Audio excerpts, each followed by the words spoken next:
Happy New Year and happy Veganuary. I am celebrating all month long the Veganuary movement, which is this really cool idea about going plant-based for the whole month of January, because we like to start off the year with a resolution for healthy eating goals. And eating more plant-based is good for you and the planet. So I am going to be talking about my own plant-based journey today. And I'm here with Adele Secrest, who's a dietetic intern. She's working with me this winter, and it's been really fun to have her join me in this Veganuary movement. So I'm going to be talking about all of my favorite tips on how you can eat more plant-based for the month of Veganuary. So Adele, tell us a little bit about yourself before we get started. Hi, so my name is Adele, and I've been plant-based since probably I was about 12 years old, vegan for the past 6 years. And I started off being interested in veganism for benefiting the environment, and then it switched into health, and I got interested in studying nutrition, and that was where I found, Sharon along the way, and it's been great working for her and learning more about the world of plant-based nutrition in the professional setting. So this is a great opportunity for me, and I'm really excited to also learn some good plant-based Veganuary tips from Sharon, because I think, there's something both for long-term vegans and new vegans to learn. Exactly. And it's been really fun working with you. And I love seeing this movement of dietitians who are getting more plant-based. We're seeing more and more of that professional expertise. So Adele is studying to become a dietitian, and it's just really cool that she's passionate about plant-based eating too. So let's kick it off, Adele. Let's talk about what Veganuary is. And I'd love to share a little bit about my own journey too. Yeah, absolutely. Yeah, so I think Veganuary is, it's an opportunity for people to shift into a plant-based style of eating. We challenge people, try out veganism for 30 days. And I think a lot of the idea there is the idea of taking a month-long challenge can be a little less intimidating than saying, okay, this is it, I'm vegan forever. But I think it gives people that motivation of, wow, I could do this. I kept it up for 30 days. Maybe I'll keep going, or maybe I'll at least continue to incorporate more plant-based foods. So I see it as an exciting opportunity. How about you, Sharon? How do you view Veganuary and how people can get started in it? I agree with you. I think it's a great opportunity because, research has shown that up to 50% of people are interested in eating more plant-based diets, depending on what survey you're looking at. But more and more people are cutting back on their meat intake. So I think Veganuary is this opportunity for people who are kind of curious about this lifestyle to just give it a try. And even if you only want to do it for 1 month, you can reduce your environmental footprint significantly. You can have health benefits. And it can also kind of introduce you to a lifestyle without making a long-term commitment. So I'm a huge fan of challenges. In fact, to share a little bit about my story, I started vegan eating with the 1-month challenge. It wasn't during Veganuary, it was during the summer, but I had been eating a vegetarian diet for a number of years. I was raised in a semi-vegetarian home, and in research for my first book, The Plant Powered Diet, I decided I really needed to understand what it was like to be vegan. And even if I didn't want to stick with it permanently, I'm going to do a 1-month challenge, because how can I be a nutrition expert and not experience that? So that challenge really convinced me that it wasn't really that hard. It felt great. I just felt so good about my place in the world, because I knew that my diet not only had lower environmental footprints, but it was also going to provide me with health benefits. I felt really good about myself. And I mean, just the feeling that with your diet, you're doing the best you can. You're improving animal welfare because you're not contributing to the suffering of animals in agriculture. You're reducing your footprint on the planet. So, I mean, with your diet, you're kind of doing the best you can. And I felt really good about that. No, that's great. So that's real proof that month-long strategy works, that just starting off for a short window of time can give you the motivation to see, like, okay, I can do this. I can go vegan. So Exactly. what was going through your head leading up to deciding to take on that challenge? I know you said you were working on a book, but was there anything specific where you thought, like, okay, this is the time to do this because I want to really help the environment or help the animals or help my health? Was there a specific thing at the forefront of your mind going into the challenge? Well, I have to say at the beginning, because I was eating a vegetarian diet before, at the beginning, it was more like a journalistic nutrition expert sort of challenge, because I felt as a dietitian expert that I really needed to understand this from an experiential way. I mean, I feel like we can't really help the public and our clients until we experience things. So to experience the diet, that really meant I knew what the challenges were going to be like for people. And I knew exactly what people were going to have to go through at the grocery store. And that's where I really came from it, the viewpoint. And then, of course, I really love the lifestyle. So then, I just went full bore. And I had been playing around with the idea of trying veganism for a long time. And I have been a vegan now for, I think it's like, I have to count my number of years. It's going on 11 years, but I was a vegetarian before that. But at that time, veganism was not as socially, prominent. It was still a little bit on the margins. And there was kickback that I received, especially from the nutrition world. But now there's just so much more acceptance as with more and more research coming out on this lifestyle, that it's really easier today than it ever was to start a plant-based challenge. But there were a lot of things that I really wanted to experience. And I had been wanting to try veganism, but I was just a little bit afraid. And I think a lot of people are. It's like, there's a little bit of fear about the social acceptance, about how hard it's going to be and how you're going to feel. And I found that I was able to meet those challenges and just, I really enjoy this lifestyle. I would never go back. Yeah, that's really interesting to hear your own journey and that you came at it from this professional understanding angle. And I'm sure that benefited so many of the people you work with. And you brought up a lot of interesting things that I'd love to learn more about. Maybe let's start at that professional kickback. I was curious how the viewpoint of veganism has shifted both, in the general public and with nutrition professionals, because I think that's a really important sort of cultural shift for people to understand. Absolutely. When, 10, 15 years ago, it was really not as accepted as it is. In fact, the research on veganism has really just piled up in the last, I would say, 2 decades. It's really started coming forward. But historically, in the nutrition world, veganism was always looked at as scary, not safe, because you might miss out on nutrients you need. So it was always kind of looked at almost like a fad diet. Historically in the nutrition world. And you'll still see some of that, but it's changing because of the research that has shown benefits. So today, it's just so interesting because I was invited to speak for a whole week in Hilton Head at a health resort over the fall on plant-based eating. And these are people from all the United States coming into a health resort. And I met so many people from around the world. Their physicians had basically told them, I want you to go on a plant-based diet because of major health issues. And so this is really changing. That didn't used to happen. So literally they came to meet with me for a whole week because their physicians told them to do that. So it is encouraging. Yeah, that's exciting. Yeah. So even in the world of physicians and doctors, they're starting to understand the benefits of plant-based diets, people that maybe weren't even thinking about nutrition those 10, 15 years ago. Yeah, absolutely. It's exciting to see that professional shift. And then I guess in a sort of wider context, what resources do we have to go vegan now that make it easier than it used to be?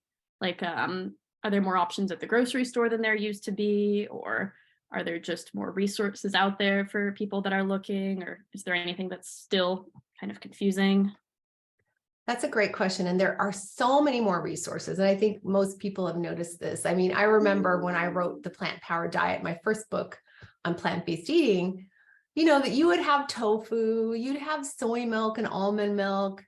You had some small amount of plant-based cheese, maybe some shreds. And now, I mean, you all see it in the supermarket. You have a whole section of alternative dairy products. You have so many different meat alternatives.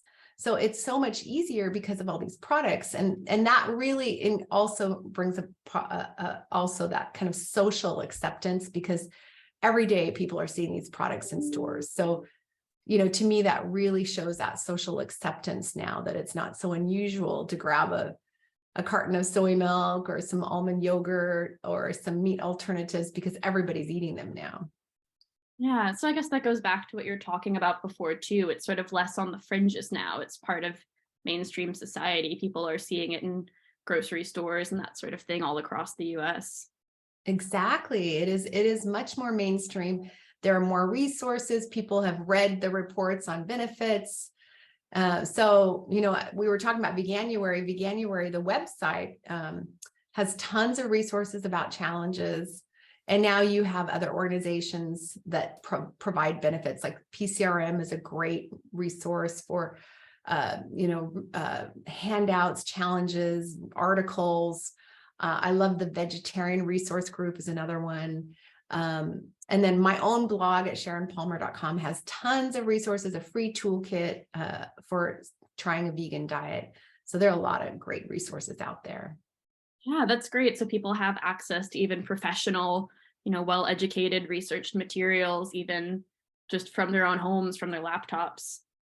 Exactly. And you raised a good point, because I do want to make sure people go to good sources for information. If you do want to try a vegan diet, make sure you're looking for scientifically, outsourced resources by a nutrition expert, someone like a registered dietitian or well-respected organization like PCRM, because there is a lot of quacky stuff out there. I see some vegan nutrition information that I would not trust. So make sure you're looking for good, reputable sources if you are going to try vegan diets, because it's important to eat a balanced diet. One of the worst things people can do, and I see this all the time, is they try a vegan challenge, but they don't do it in a healthful way. And then they feel bad, and then they give it up and say veganism was not for me, because they didn't do it well.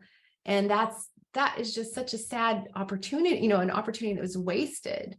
So really, one of the suggestions I have, and I know we're going to talk about tips pretty soon, but is to actually, if you want to really try a vegan challenge, take like 1 week before you actually do the challenge to get yourself organized, to do some reading. Don't just start tomorrow without being prepared. And I mean, number one, you got to get your kitchen stocked with the right foods.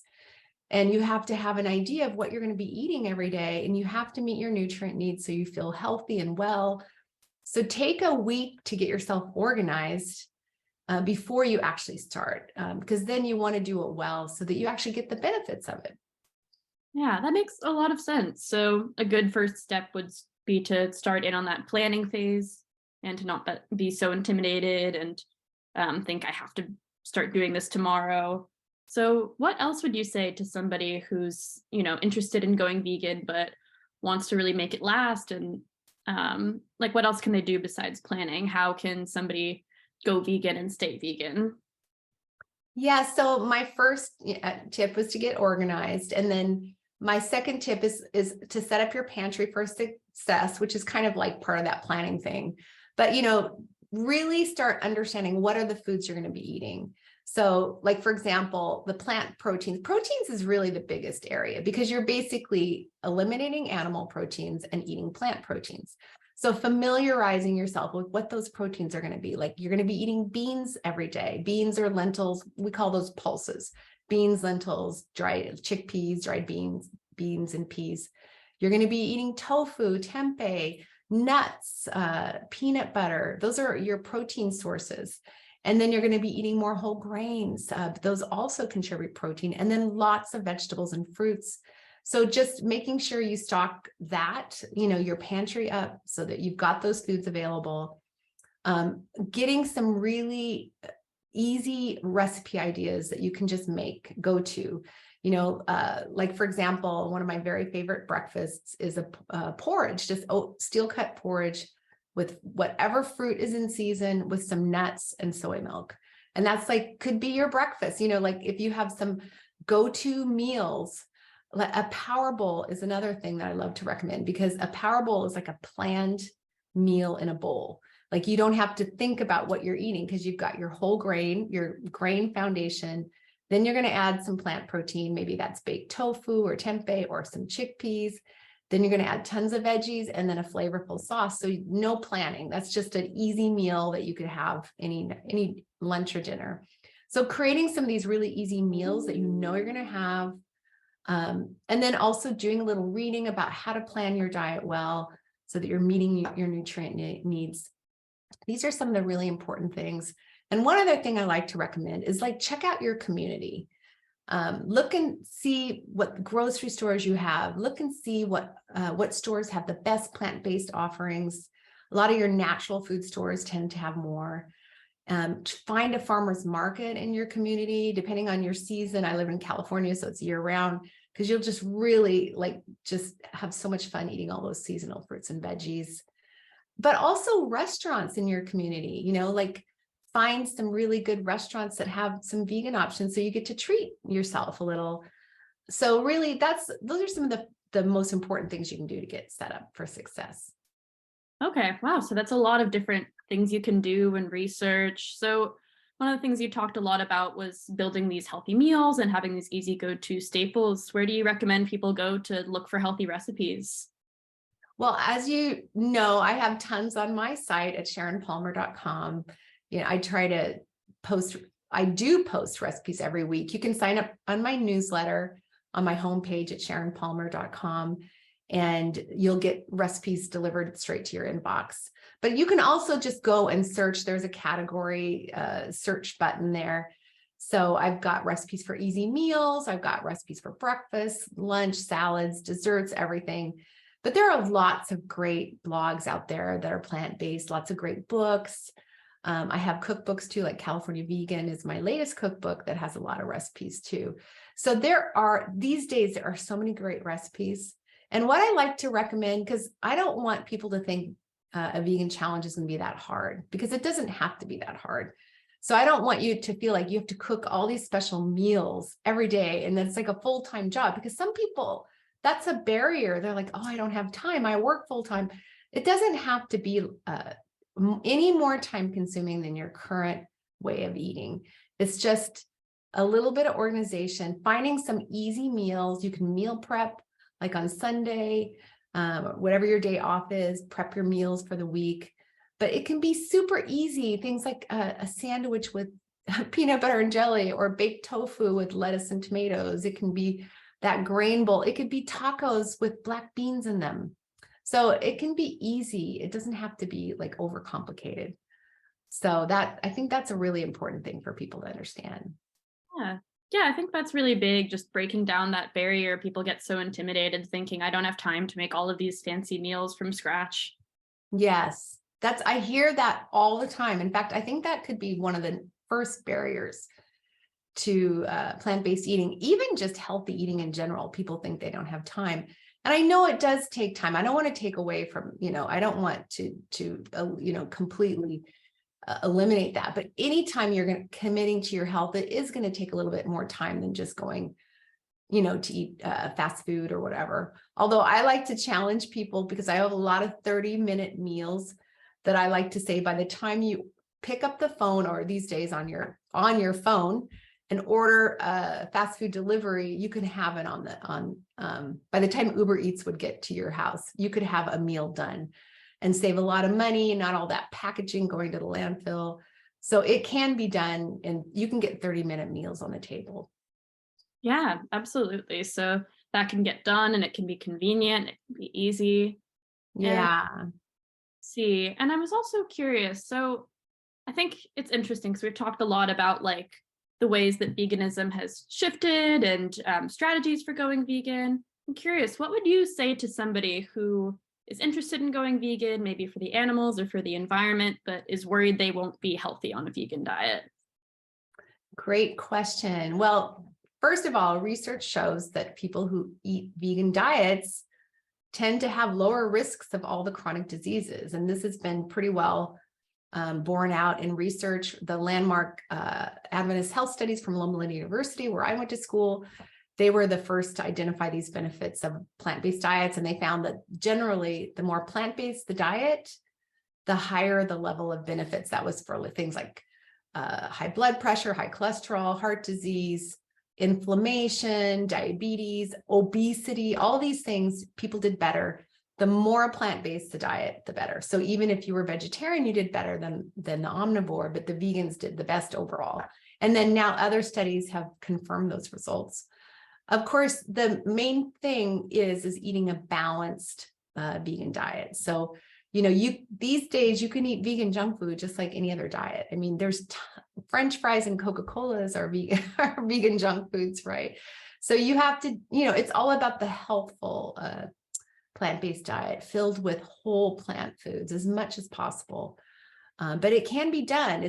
You just have to do a little planning and you can get benefits. Even children have benefits from eating vegan diets. Okay, wow. So it sounds like, not only can you be healthy on a vegan diet, you're actually boosting your chances by quite a lot when you switch from like an omnivore diet to a vegan diet, as long as you're planning it well with all those healthy whole plant foods that you talked about. Yes, absolutely. Wow, that's really interesting. So I think we've covered quite a lot here, but I guess what other messages do you have to the general public? What sorts of things do you think people are just generally confused about with veganism or strategies for going vegan? Yeah, one of the things I touched on is the social aspect. And I think that's really important for people is that, that it can be a little isolating. You can feel different. And I actually have a couple blogs on that on my site at sharonpalmer.com about how, advice on the social aspects of going plant-based. And like, for example, a lot of people I know who are going vegan, they don't want to be causing troubles. Like we just got through the holidays. It's January right now, but during the holidays, you don't want to go to a meal and have people go out of their way to make something special for you. And that feeling of being different can be really hard for people. So I offer a lot of advice on that. Like, for example, what I like to do is, well, first of all, I know you don't want to make, a scene. You don't want to ask anything special, but your host generally is going to want to know if you're invited to something and you are trying, you're on a vegan diet and you're invited to a party or a dinner or something, your host is going to want to know. The worst thing that can happen to them is if you show up and then you're sitting there with an empty plate. So don't feel bad. You can just nicely say, what you're eating, your dietary preferences, and then volunteer to bring something so that you take the stress off them. That's my strategy whenever I go out is I just say, oh, by the way, I just want to let you know that I eat a plant-based diet, but I would like to bring an entree, and then generally, a lot of times it's the vegetables and the side dishes that you can generally find. But if you bring your own entree, and I've been doing this for years and people love what I bring and it introduces my diet to other people. So they realize like, oh, this is beautiful. It tastes so good, and I have been to events where big parties, for example, I was at a big party before COVID and I brought one of my vegan lasagnas, which is packed with vegetables, super colorful. It's really delicious. It's the Mediterranean baked lasagna. It's on my blog. And I put it right next to a big traditional meat lasagna. And guess whose lasagna went first? It was the vegan one. And nobody even knew. I didn't say a word. I just put it there. Mine went before the other one. And nobody even noticed. They just all were talking about how delicious it was. So I think there are ways that you'll learn. And it's also really great to find your tribe, your community, even if you have somebody to go on the challenge with. It's just a big part of your life. Nutrition and eating and food is a huge part of our lives, and we want to enjoy that. And so that can really, really be so helpful, for that whole social part of going vegan. Yeah, that's really nice that you're still able to be social, both with, non-vegans necessarily, but people that are open to plant-based foods, or maybe that didn't think they were so open to plant-based foods and tried your vegan lasagna and said, wow, that's actually really great. Yes. And I think it's getting to the point now, like, over a decade later, I would be the only one, as a vegan at an event. And now it's so common living in California, especially. Rarely am I the only vegan at an event now. There, at the bare minimum, there will be several vegetarians or semi-vegetarians who do not, who prefer not to eat animal foods. So I'm never the only one anymore. So that's really, it just shows you this trajectory. And indeed, the latest surveys have shown more and more people are eating vegan diets. So this is, it's been a trend, and it's continuing to be a trend. Wow. So people both have, that sort of environmental support we talked about, professional support, and social support from other potentially vegans that they know, or vegans in their community. Yeah, absolutely. That's great. Okay, well, I think we've covered a lot. Yeah. What do you have any tips that you like to share, Adele, when you're talking to people who are interested in trying plant-based diets? Yeah, I mean, I think, a lot of people get a little bit intimidated too, especially like people my age, young college students, by the cost of things. And so Yeah. there is a way to do veganism that can be budget friendly. So focusing more on, like we were even talking about, like whole plant foods, getting just like cans of black beans and chickpeas over having to buy like your expensive giant pack of alternative meat products or whatever else. So I think that's really big for people, learning to kind of find a way to incorporate it with their budget. And and then also having those similar go-to staples, things you like to make. Yeah. That's a good point. I was going to bring that up, is that that's another barrier I hear, is that people think that it's going to be expensive.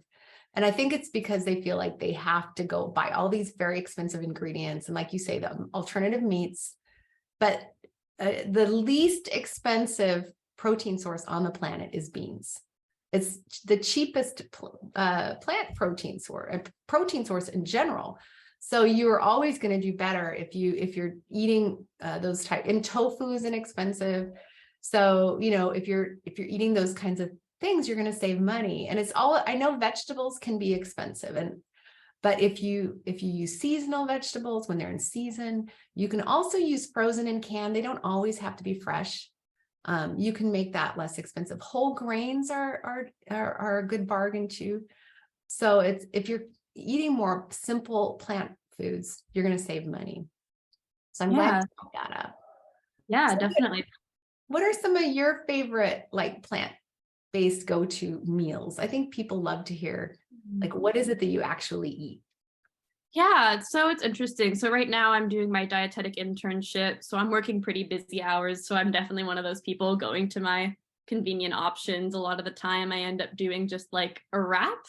I think last week or so before I went on break, I was just like doing like a whole grain wrap with some greens, literally just pre-packaged, already pre-sliced, washed, with some like tomatoes, some cucumbers, some sort of like bean. I think I just bought like a bagged refried black beans from the store, which is lazy, and I'd love to make them from scratch, but sometimes you just don't have time. And then the week before that, I was doing a ton of poke bowls, just brown rice, tofu, and edamame, and some other vegetables. So I think these are just, it's nice to see there are convenient options and ways you can do things when you really just don't have much time. It's perfect. Wraps are a great go-to. You can get whole grain tortillas, corn tortillas, and fill them with, if you really think about your meal planning, you need to get a plant protein, a whole grain, lots of veggies, and a fruit, and maybe some healthy fats, which could be like a little olive oil. It could be nuts or seeds. So that's kind of what your plate should be. And so when you do a wrap, your whole grain tortillas, your whole grain. And then if you've got some brown rice in there, there's another whole grain, veggies, and some kind of protein source, whether it's chickpeas or tofu. So that's really how you plan meals. So I love that. And it's one that people will say, oh, I don't have time to cook beans from scratch. Is it healthy to eat canned beans? And of course it is healthy. I mean, I have actually gone on many farm tours. I've seen how they actually can beans, and all it is just, whole beans that are cooked in water in a can, maybe some salt, depending on whether you're buying the salted or the, versus the unsalted, but it's all it is. So it's completely fine to have the canned beans. And I have I like to keep a variety of canned beans in my pantry at all times, because you can just grab a can, dump it into anything, a salad, a grain bowl, soup. So I think that's great. So some of the things that I like to make, well, in the winter time, I like to cook ahead on Sundays, because Sundays is my day off. And I go to the farmer's market here on Sunday. So in the winter, I make a huge pot of soup, and it'll have beans or lentils and a whole grain, maybe quinoa or brown rice, and just whatever veggie I have. And it's very hearty. It's like a meal, and that will be my lunch. And all week long, I just heat it up. So there's some things that, that you can do to make it a little easier. But that's one of my go-tos. And then, really hearty salads, like a kale salad. And then I throw in, like a plant protein, whatever veggies, and then maybe just a piece of toast for my whole grain, like a whole grain slice of bread. So there are a lot of easy meals that you can make. So I think that's really helpful. Yeah. Yeah. And it's nice too to just take away some of that stigma from those packaged convenience foods. It's Yeah. really nice staples for people that are really busy, and it breaks down one of those barriers to going vegan. Yeah. Well, I think we're going to wrap up our chat today. But for all of you listening in, I hope you have a wonderful Veganuary, and I hope we've inspired you with some ideas. And even if you don't want to, your goal is not to be vegan over the long haul, I always say just try to get on that plant-based journey, because you can make a big difference for your health. So get on the plant-based journey, whether that's flexitarian, and then just start moving your way closer and closer to eating more and more plant-based. So there's a lot of resources at my blog at sharonpalmer.com. And I'm also going to be linking this chat to a blog that will list a lot of resources, some of my favorite recipes, and some free downloadable guides and tips for how to go more plant-based. And I want to hear from you all month long. I'm going to be celebrating Veganuary.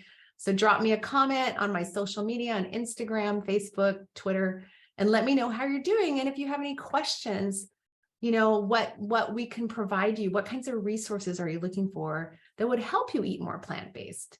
So it's been great chatting with you, Adele. Thanks so much. And for everyone, have an amazing Veganuary. Happy New Year. Happy New Year. Thank you.